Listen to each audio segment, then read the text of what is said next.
आप सभी को प्रभु यीशु के नाम में जय मसीह की। हम स्वागत करते हैं आपका प्रतिदिन के वचन में।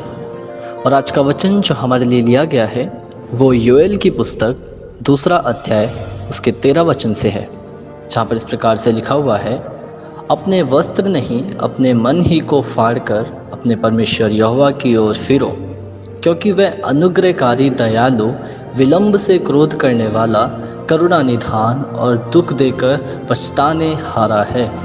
हालेलुया।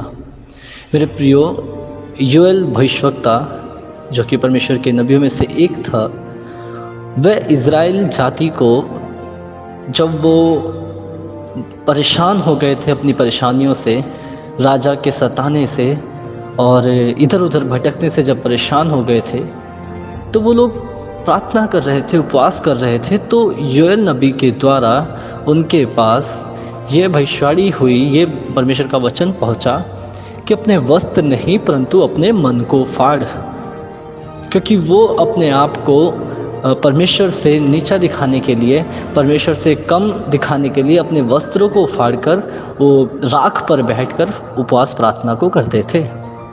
लेकिन योएल नबी कहता है कि वस्त्र फाड़ने से कुछ नहीं होगा। तुम्हारा वस्त्र फाड़ने से तुम्हारे मन के अंदर की गंदगियां नहीं निकलेंगी।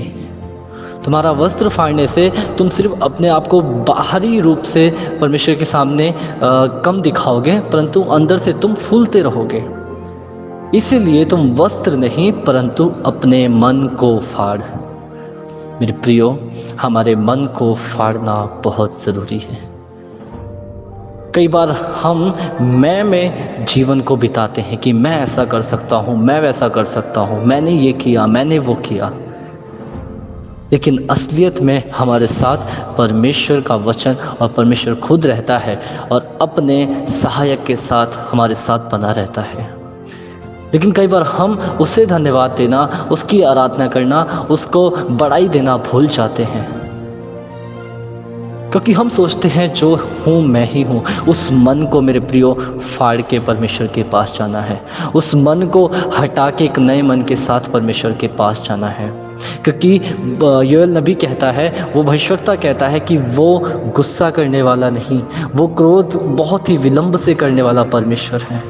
और वो तुम्हें अगर दुख देता भी है, तुम्हारी ताड़ना करता भी है, तो उसके बाद वो पछताने वाला परमेश्वर है। मेरे प्रियो, कितना ही भला परमेश्वर हमारे साथ है, कितने ही हमसे प्यार करने वाला वो परमेश्वर हमारे साथ है।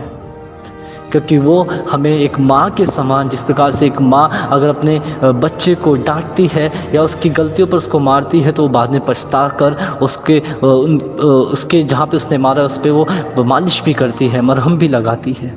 उसी प्रकार से मेरे प्रियो, हमारा परमेश्वर भी, उसका प्रेम तो माँ से बढ़कर प्रेम है।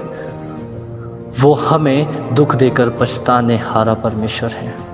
तो क्यों ना मेरे प्रियो, हम अपने इस अहम के मन को, हम इसमें जो अहंकार भरा मन है, हमारा जो इसमें स्वार्थ भरा मन है, इसको दूर करके एक नए मन के साथ परमेश्वर की ओर जाएं और उससे मांगे और उससे पाएं, उससे सहायक को मांगे, पवित्र आत्मा को मांगे, उससे उसके प्रेम को मांगे, उससे हम आशीषों को मांगे मेरे प्रियो, क्योंकि वो आपको और मुझे देना चाहता है।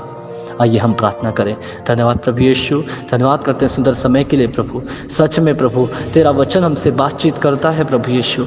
आज के वचन ने जिस प्रकार से हमसे बात किया कि हम अपने वस्त्र को नहीं परंतु हम अपने मन को फाड़े, मतलब कि हम अपने बाहरी रूप से नहीं परंतु आत्मिक रूप से भी, मानसिक रूप से भी, अंदरूनी रूप से भी हम तुझ में बढ़ने पाए प्रभु यीशु। धन्यवाद करते हैं जो लोग इस वचन को सुनते हैं, पढ़ते हैं, मनन करते हैं, आप उन्हें समझने में सहायता मदद कर। धन्यवाद करते हैं अपने प्रेम से भरे पिता उद्धारकर्ता प्रभु यीशु के नाम से मांगता हूँ, आमीन। हालेलुया। आप सभी को प्रभु यीशु के नाम में जय मसीह की। आपका दिन शुभ हो।